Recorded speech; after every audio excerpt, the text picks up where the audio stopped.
I have one thing to say about this episode, and that is turnabout. Turnabout. And I'm like, come on through, Cookie. Come on up on my soapbox. That's basically it. Let's talk about drag in all its forms.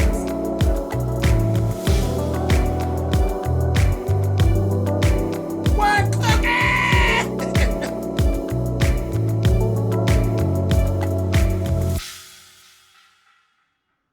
Welcome back. Thank you guys so much for clicking on the video. This is American Crime. This is season 2. This is episode 3. And like I said, turnabout is the phrase that for me stood out in this whole episode. Let's just get to it. We start off, the journalist has actually gone ahead and she went to the school and she spoke with the headmaster, which is Felicity Huffman. She spoke to her, and Felicity, she stood her same shady ass ground. She basically discredited Taylor's mother and the story and went on about how, every other word was she didn't know and she wasn't sure, and, the whole game that she ran on her. And then, she signed it. She signed the document. This is right here. She signed it. So she basically, like I said, we figured out in the last 2 episodes, she played her. Okay? She played her. And she's going to have to work her way out of this because they're trying to make, they're basically just discrediting everything that she said. So we actually see a conversation where the mother is actually speaking to the journalist, and the journalist kind of like blows it. Like, I printed what I could. I printed what was within, which were the facts. I printed what I could. If there's any more facts that come out and you give me any more facts, then you contact me. If I see anything else I can print, then I'll contact you. But she kind of just like left it alone. So I was like kind of ticked off because I'm like, damn, it just seemed like everything is all for nothing. But no. Okay, so and the last thing that, and the other thing with Felicity Huffman's character, the head master, she's so shady in her role that she doesn't just discredit the mother. She goes so far with it. She puts the knife in and then she turns it. She discredited her with her statement, then boasted about how she signed it. Then she goes and throws on top of it, we suspended him. She had everything lined up. She has all her ducks in a row. She's a smart bitch. She got everything lined up. We suspended one of our basketball players. We suspended one of the team captains as well as him because, of course, the question came up, why would you suspend him? He was drinking.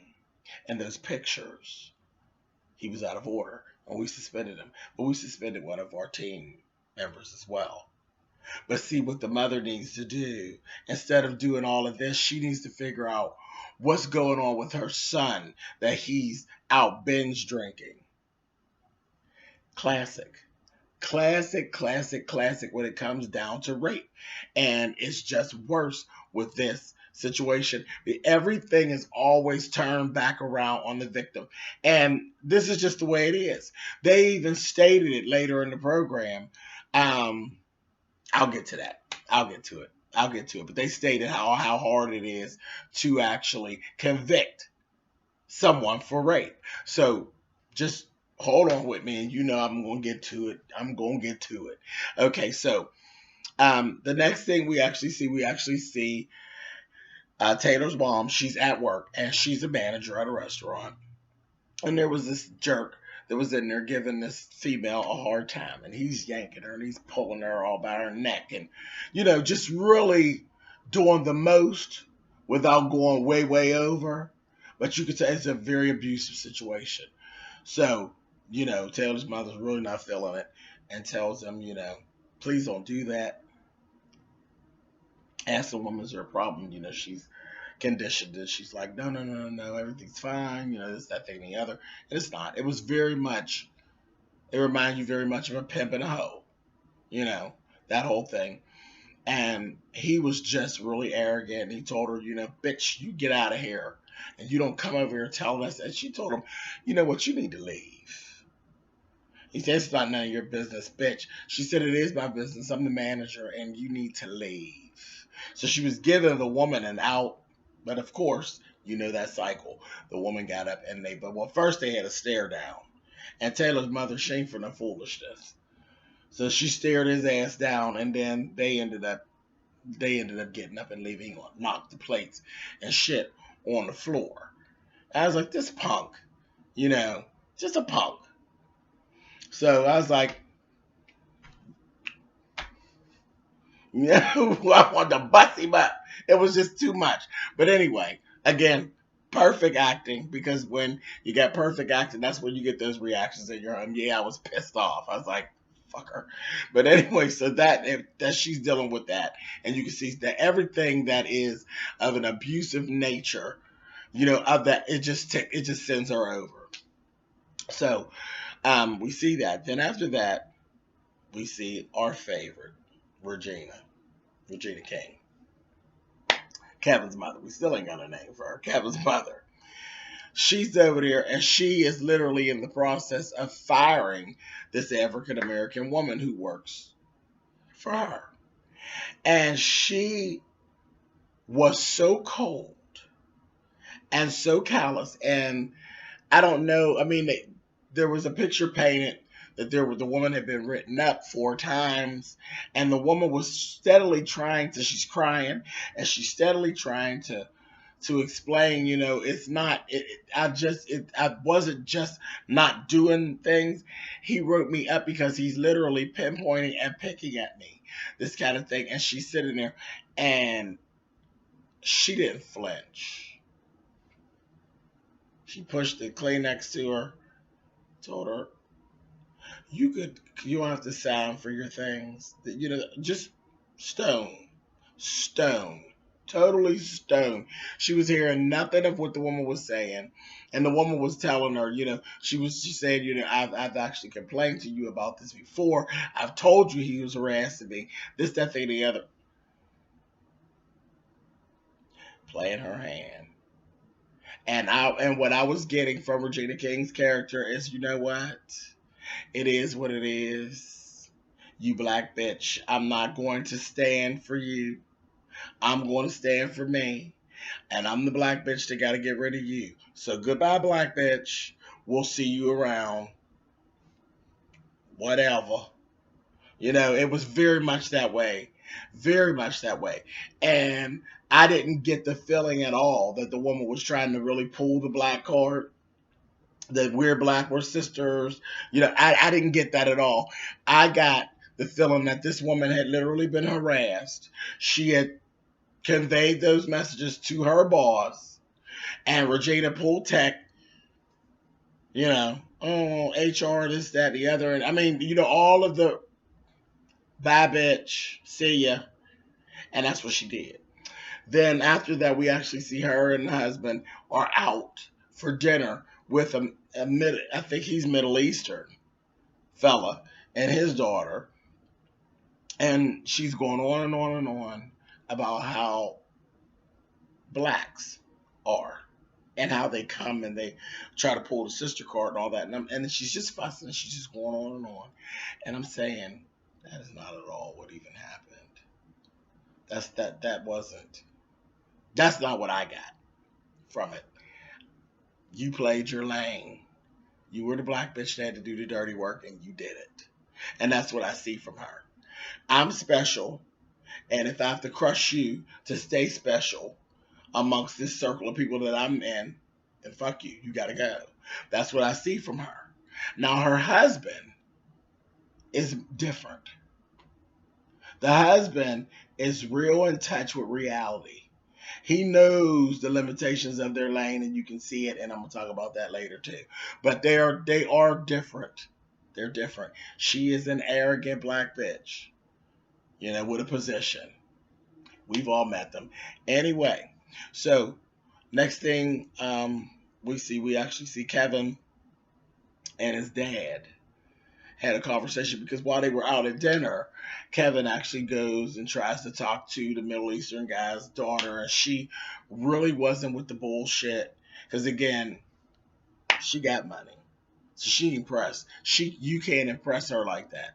She said, "Well, I tell you about your hands. They were dancing." She's like, "Don't rub on me. Don't be feeling on me. I'm not free pussy. So, don't try to do me." She was dead with it. Like I said, okay, little girl, I liked her. She was not going for it. And we're seeing more and more. Kevin is very arrogant. He's an arrogant little punk. And he ended up having a conversation with his dad later. And his dad was kind of telling him, women, you're never going to figure them out. You're never going to be steps and steps ahead of them. There's going to be sacrifices that you're going to make as a man.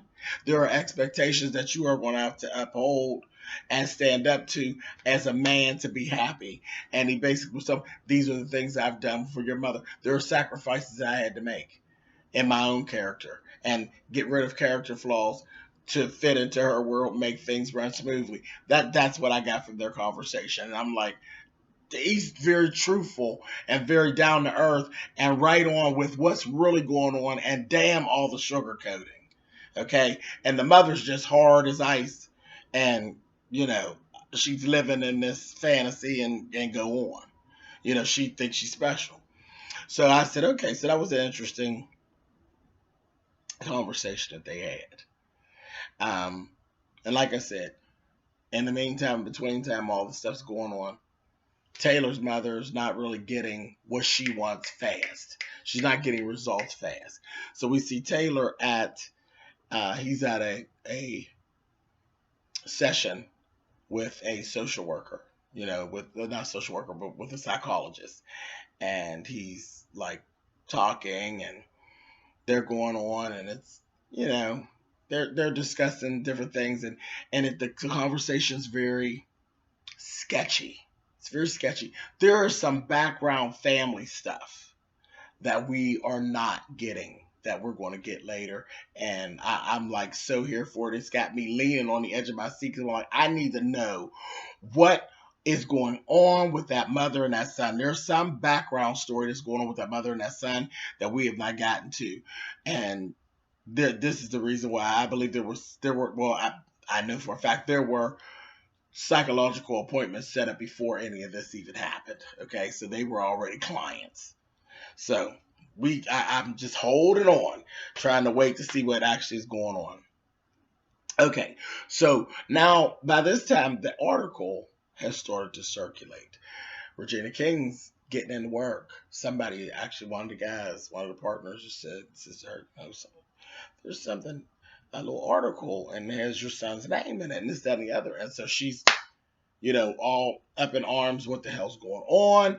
She finds out very quickly it has something to do with that party, that his name has been implemented.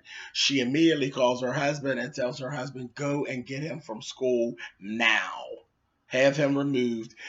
The husband, nobody's to say anything to anybody. She immediately calls, her lawyer and this person and that person. She's lining all her ducks up. Okay. And I says, okay. And she basically goes ahead, and they get their son. They both leave. They go home. They're actually speaking with whoever this person is. This, one of her cronies, somebody that she's in with, and that works for the police department, I believe. And they're going on, and they're really not saying everything. They're just asking. They're like basically prepping them for getting information from them and kind of prepping them of what it is that they may be looking at. At this point, they haven't said what actually went on. They just know that there's something that went on at that party, and they need to know what went down. So Kevin's name was mentioned. Kevin's name was actually put into the article because he's the only one that is 18 years old, so they were able to print his name. Okay. They find out through Kevin that he actually did have sex at the party, and he literally it was Val. It was the little black girl that he's dating, and he actually screwed her on in the bathroom. And his mother's just appalled with that whole thing. And at this point, that sends Kevin into a frenzy where Kevin now is scared. Okay, and there's too much open space, and he's afraid because whatever really did go down, Kevin, I believe, knows exactly what went down. He didn't say it. His parents don't know, and it hadn't even come out. A lot of it's just speculation. They haven't even covered the base that it was boy, not a girl. So Kevin was all worried. They were leaning more toward thinking that Val, because remember, Val was pissed off with Kevin. Remember, he took that bracelet. So they're thinking that Val may be the one that's pressing charges and saying something happened. So he's all up in arms and he's crying and he's scared. He's scared. Because he don't know what the hell he's looking at this point. And he's saying, but I didn't do anything wrong. And they're saying, hey, it is what it is. It could be, it could go easy. It could not go easy. These things are very hard. That's where they were saying it's hard to, most of the time these cases kind of blow over. They don't really go that far because it's hard to prove rape. But again, very damaging to the name and all that. So they go on. Next you see them, they go and get Evie out of school. And she's being questioned by the police about what she saw at the party. She tells her part of what she saw at the party. And she tells, how messed up Taylor was and all of this. And that Eric was the one that actually drove them and just dropped them off and didn't care about them. How she was saying nobody was helping him. And he was, really, really messed up. Not drunk, really, really messed up. And people were taking pictures of him and this thing, that thing, and the other. So we went through all that. And they were like, all right, they let her go. She's all pissed off. She eventually talks to Taylor. She wants to know more about what went on because she doesn't know exactly what happened to Taylor either. And she's getting nervous, like, I'm being pulled out of class. My parents had to come in. My dad lost time and money at work. It's causing an issue. And then I don't know what actually happened when you and I weren't together. Did something happen while we weren't together that you remember? Because remember, he didn't remember anything. And he's like being very evasive of her. He's like not trying to tell her anything. And she's like getting frustrated. She wants to know, what did she miss? What happened? And he's like not saying anything. So nobody is even really aware of the boy thing still. Okay. So we got all that going on. Evie's school. Evie's school, there is that racial tension going around in Evie's school still. We actually see the principal and the Hispanic woman that were having it out in the meeting. They end up meeting outside of school. They're at a little restaurant, a little rinky-dink restaurant. And they're going back and forth forgetting about this lunch program. And she's pointing out the prejudice between the blacks and Hispanics. He doesn't even want to deal with it. He doesn't want to talk about it or any of that. And he knows that, there's a racial divide. Okay. And he just doesn't want to get into it at all. So she's all frustrated. And then she's like, you know what? To hell with it. And she's ready to leave. And he's like, you're going to leave? You're not even going to eat or this, that, and and she says that, oh, you thought this was a social call? And he's kind of sweet on her. He kind of likes her. And she's like so into the work. And she says, oh, okay, fine. I'll eat. And so it's kind of funny. Like, I think she's kind of sweet on him and he's kind of sweet on her. But then they got this work issue. And at some point, they're just never going to see eye to eye because he knows what the problem is, but he doesn't want to approach it professionally. So that's going to always create tension between them. But she stayed Nate. So that's, that was it. Pretty much we sing for them. The coach's girlfriend. She works at the school too. She works at Leland. And there were parents coming in that were pissed off. One parent literally stood with her. She wanted her daughter's name not upon anything because this stuff has circulated so fast with this article. And the lady was literally wanting her daughter's picture removed from all like yearbook stuff and also things that are on the website. She's like, I don't want my daughter implemented in anything that has to do with this school. We pay and she goes there, but I don't need her attached that way. And she literally had her, she's telling her how hard it was going to be to really move her daughter's picture from group photos. She was like, bitch, do it.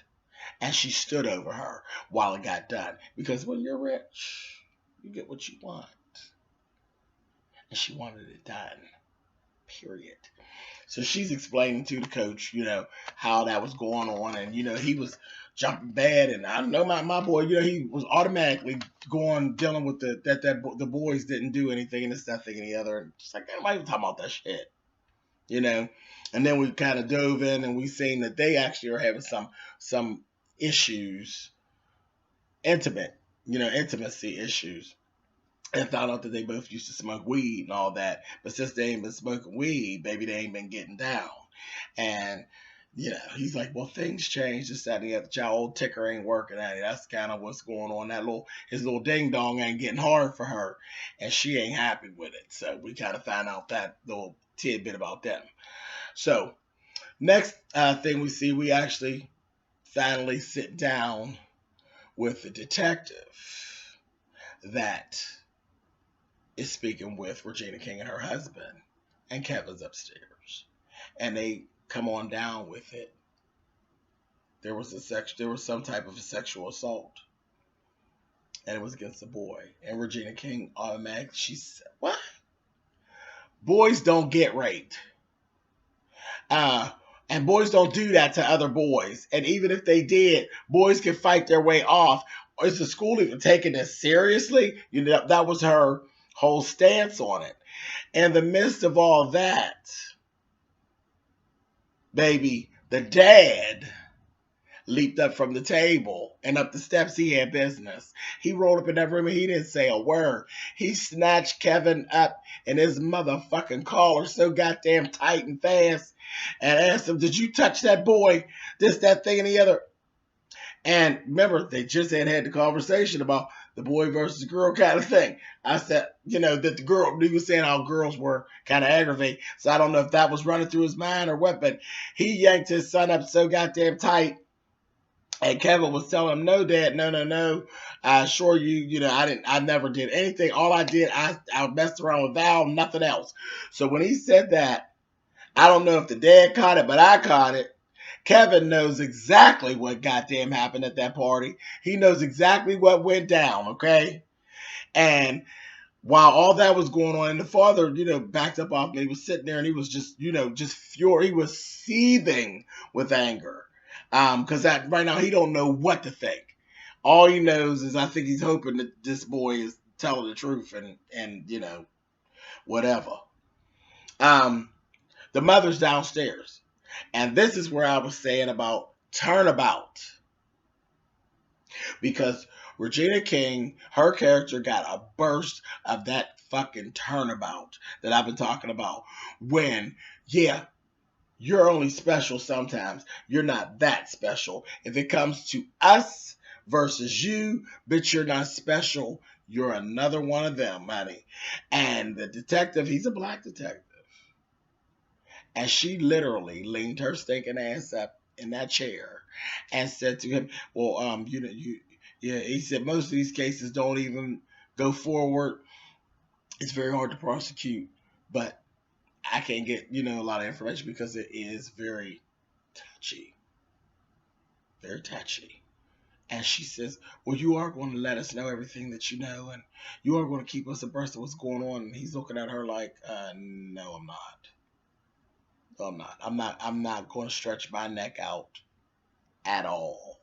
You pretty much on your own with this one." And I looked and I said, "Oh, how sweet it is."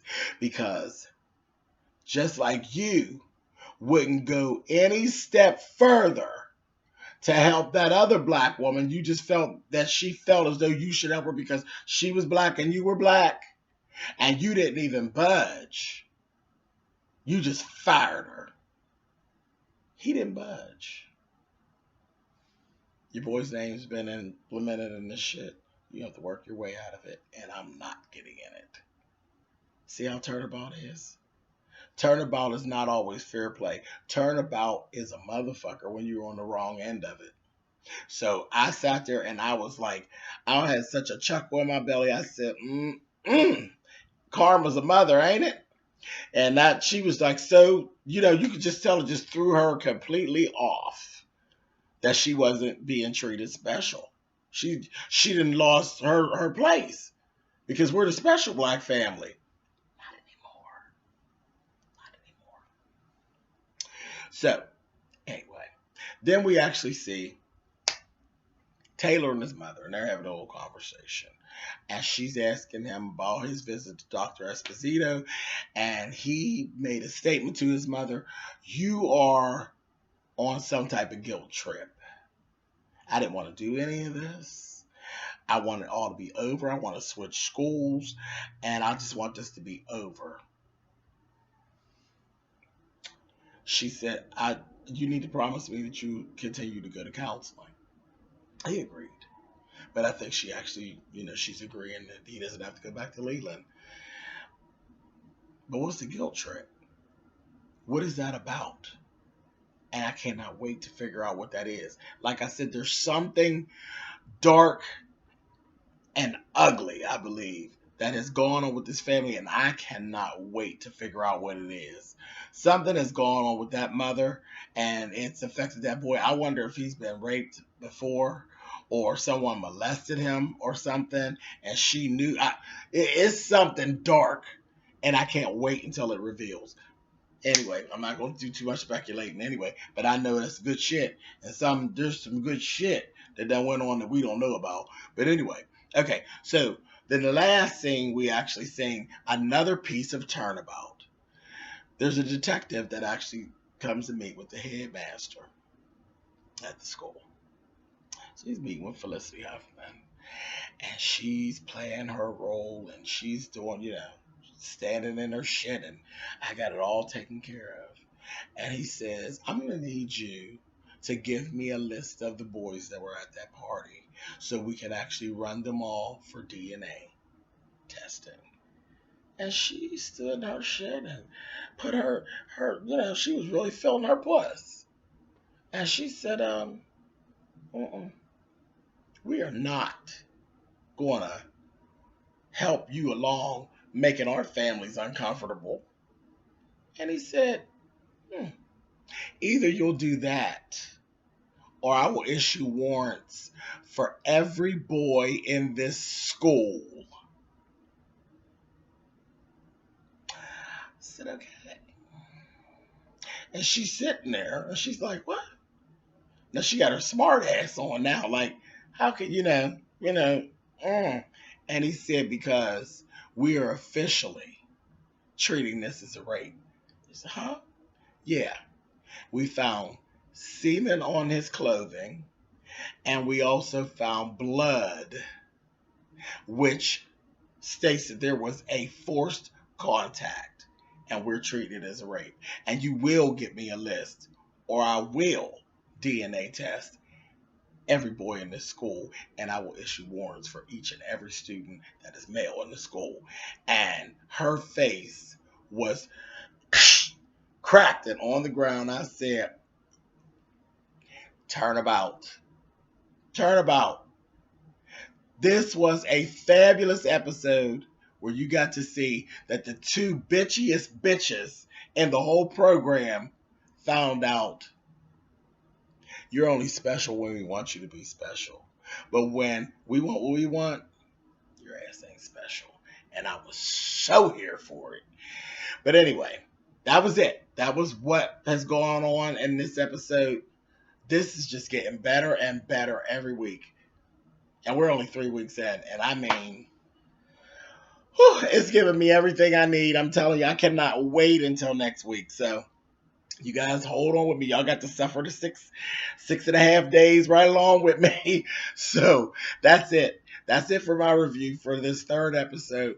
Thumbs up, thumbs down. You guys know how that works. If I've forgotten anything or you feel differently about what we've seen, please, by all means, leave it in the comments and we can actually talk about it. But yeah, I'm really enjoying. Are you guys enjoying this? Leave it in the comments. I'm enjoying the hell out of this. This is good stuff. All right. I'll talk to you guys next week. Bye, guys.